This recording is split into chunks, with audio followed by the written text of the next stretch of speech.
how counselling actually works.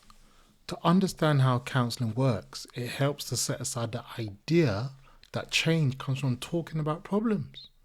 Talking is present, but it is not the mechanism. Counselling works by altering how attention is directed, sustained, and responded to over time. That is the core process. In everyday life, attention is usually reactive. A thought appears and is followed immediately. A feeling arises and is managed quickly. Discomfort triggers action.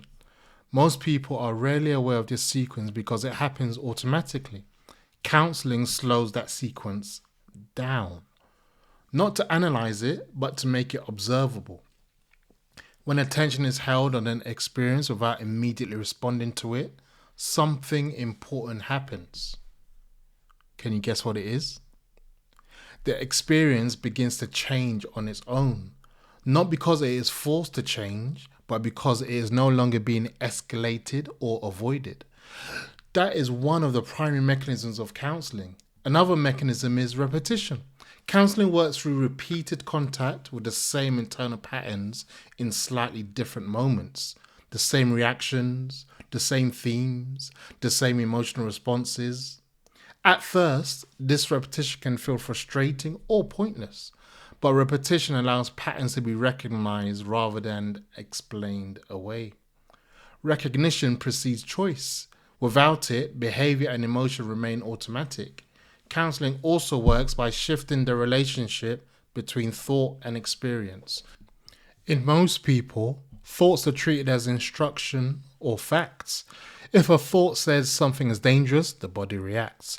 If a thought criticizes, the emotional response follows. Counselling creates space between the thought and the reaction. Thoughts are noticed as events rather than commands. This reduces their impact without needing to challenge their content. Another important mechanism is containment. The counselling setting provides consistent time, boundaries, and focus. This consistency matters. It allows difficult experiences to be approached without spilling into the rest of life. People can engage with uncertainty, emotion, or conflict knowing there is a clear beginning and end. That containment reduces the need to stay guarded. Counselling also works by interrupting familiar coping strategies, whether that's distractions, over-explanation, reassurance seeking, or intellectualizing. These strategies are often effective in the short term, but they can prevent experience from being fully processed. Counselling does not remove these strategies, it makes them visible. Once visible, they no longer operate in the same automatic way. Another mechanism is emotional tolerance. Counselling gradually increases the ability to stay present with uncomfortable states without needing immediate relief. This does not happen through effort. It happens through repeated exposure in manageable amounts.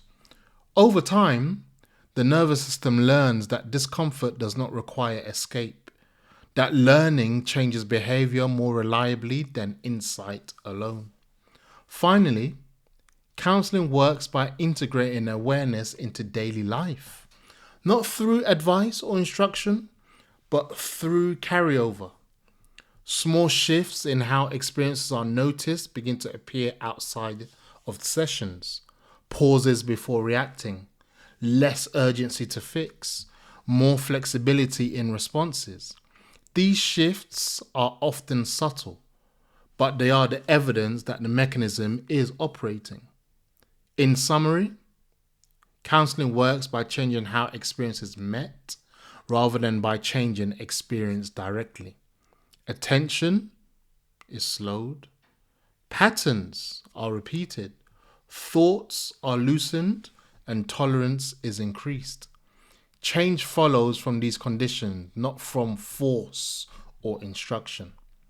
That's the scope of this episode. Each episode focuses on one specific element, and that was it. We'll leave it here for now and move on in the next episode.